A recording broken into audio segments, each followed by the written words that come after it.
Pagod.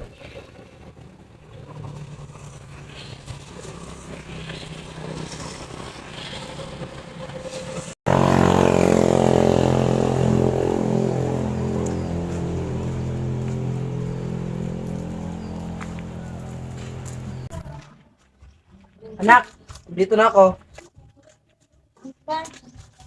Ano po? Saan tunay mo? Nandito po, Nay. Nandito na po si tatay. Oh, Pang, kamusta trabaho mo? Okay naman. Sabi yung panahon ngayon, sobrang init. Oo nga, basta wag mo lang pabayaan yung sarili mo. Ikaw anak, kumusta pag-aaral mo? Okay lang naman, Pang.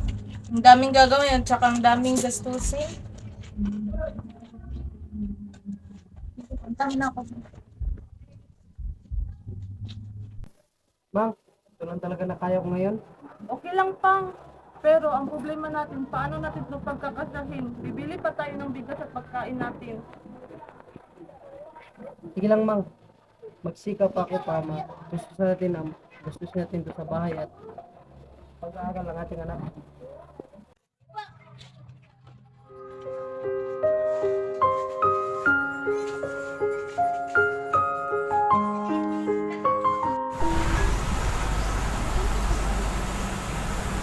Saraya ba yun? Ano? Tara, tara. Hoy, anong ginagawa mo dito? Ginagawa mo dito? Hala, nagpapahangin lang. May problema ka ba?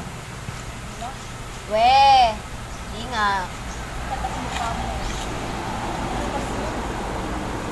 Kulang yung financial namin. Yung sweldo ni Itay. Kunti lang. Dami pang bayarin. Paano yung pag-aaral ko? Ano ka ba? Huwag mong aalahin yung pag-aaral mo, no? Tsaka mas importante yung pagkain nyo, ano pa man dyan. Huwag mong aalahin sa pag-aaral. Masaya na lang tayo. What if mag-set tayo ng schedule? Kumarty tayo. Yes! Saan tayo pupunta? Kahit saan, basta mag-enjoy tayo. Basta anak, huwag mo na pabayaan yung pag-aaral mo. At huwag na magtulawa, ha? Opo, Nay. Papangako ko po sa inyo na mag-aaral po ako ng mabuti tsaka tatapusin ko yung pag-aaral ko para sa inyong mag-iintay. Sino ba? Gusto ko. Wow. Wait.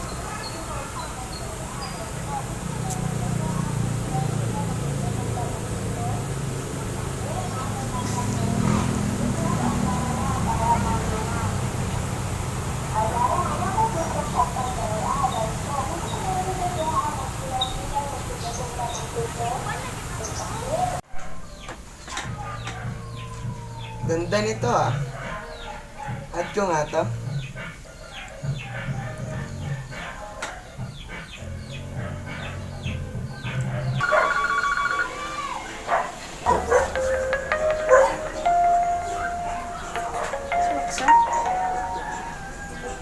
Hello, Roxanne? Ano na? Gala na tayo. Oh, sige, sige. Total wala naman ako ginagawa. Tsaka pumuntahan ko muna si Rhea para tatap tayo. Okay, sige, mabuti. Antayin ko kayo. Alex, hindi ako comfortable siya. Ano ba? Okay lang yan. Tara na.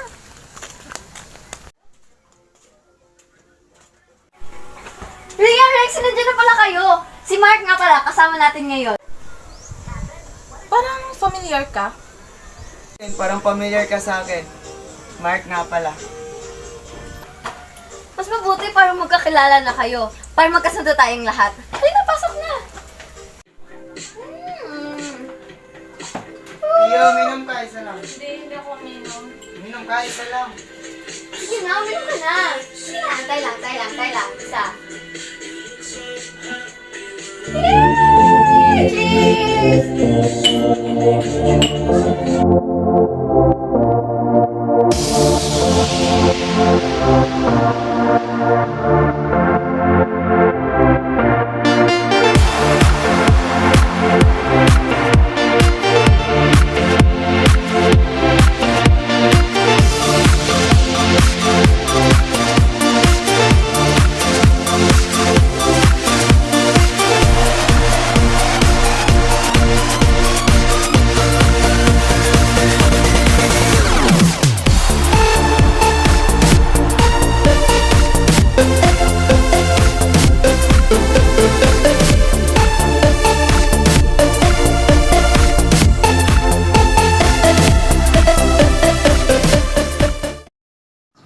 Makalipas ang ilang araw, nagsama-sama ulit kami.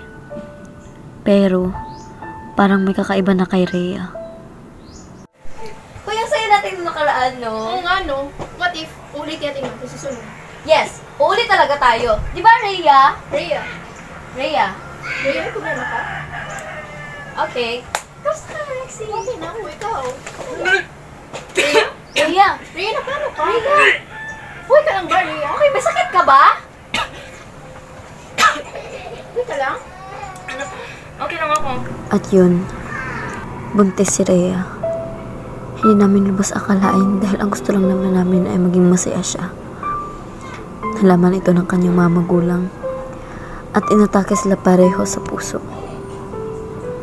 At ang masakla pa ay sabay itong pumanaw. Hindi namin lubos akalain sa kabila ng aming pagsasaya napalitan ng lungkot at nawalan pa ng mahal sa buhay.